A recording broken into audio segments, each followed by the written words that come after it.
It started as a simple idea, a stupid idea maybe, but one that felt exciting at the time. My friend wanted to test our winter survival gear to the absolute limit. Not in summer, not in mild weather, no, during a snowstorm. 2 days, 1 night, no tents, just hammocks, tarps, ropes, sleeping bags, and confidence. Too much confidence. We drove into Northern California, deep into the wilderness near Lassen National Park, climbing higher and higher until we were somewhere between 6,000 and 6,500 feet. The forest swallowed the road. Snow covered the ground like a warning we ignored. When we parked, there were already 4 inches of snow beneath our boots. I still remember my car, red, standing out against a world of white and dark green.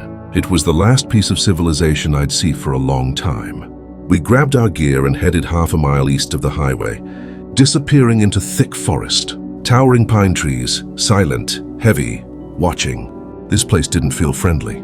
The camp that wouldn't come together. The first mistake was time. Everything was wet. The snow, the branches, the ground, nothing wanted to burn. We spent hours fighting a fire that barely stayed alive, our hands numb, our patience thinning. Then came the hammocks. That's when my friend admitted it.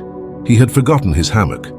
Instead, he tried to rig something together using thick painting tarps, tying knots with frozen fingers. I knew immediately it was going to take him a long time. I looked at the mountain rising above us. "I'm going to hike up," I told him. "Get a view. Gather some stuff.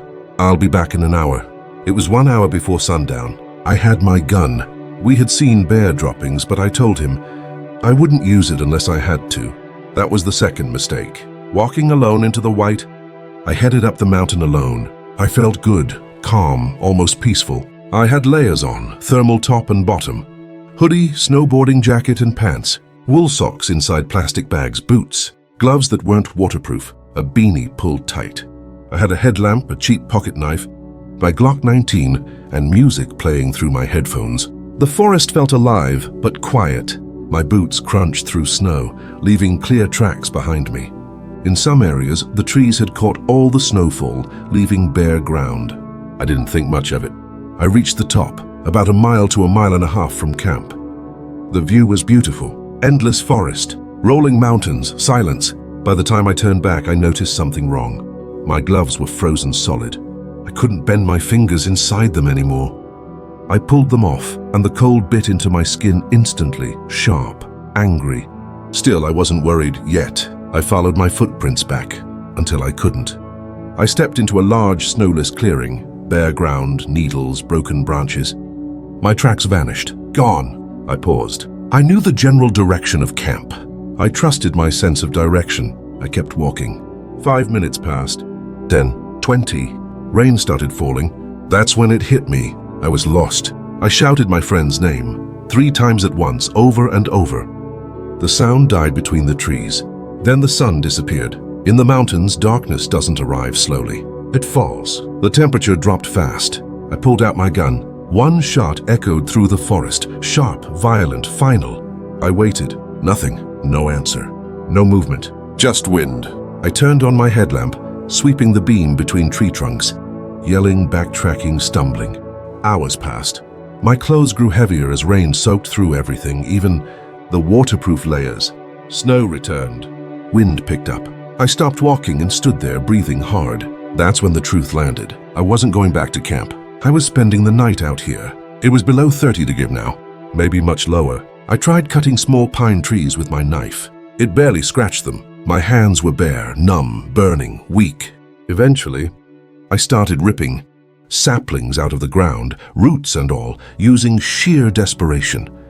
I dragged 11 of them together beneath a tree where the snow was thinner. That was my bed. I was soaked from head to toe. I crawled under the tree, zipped my jacket tight, pulled the hood over my face, shoved my freezing hands into cold, wet pockets, and curled into a fetal position. That's when the mind goes somewhere dark.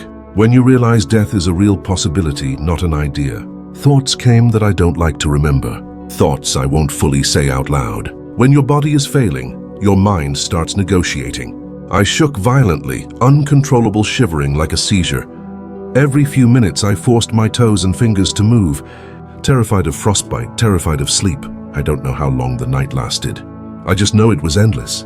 When I opened my eyes for a moment, I thought it was a dream. Then I saw the snow. Another 2 inches had fallen. I was alive, still lost. My tracks crisscrossed the forest. Circles, overlaps, confusion. Proof that panic lies to you. I stopped following footprints.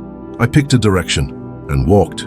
Eventually, I found a logging road, wide, silent, stretching forever. This was another decision point, north or south. One choice leads home, the other leads deeper into nowhere. I looked at the sun. I chose south, and I walked 5 miles, yelling, carving my name in snow, drawing arrows, writing SOS with numb hands. Then, faint, distant, a sound. Traffic. I almost collapsed. I reached the highway. I stood on the double yellow lines, looking as miserable as I felt. A Dish Network truck stopped. That man probably saved my life. He drove me back to my car. I returned to the forest. I fired one last shot into the air. Not fear this time, my friend answered. I walked back into camp alive. Cold, broken, changed. The mountain didn't care who I was. It didn't care how prepared I thought I was. That night taught me something brutal. Nature doesn't forgive confidence. It only forgives respect.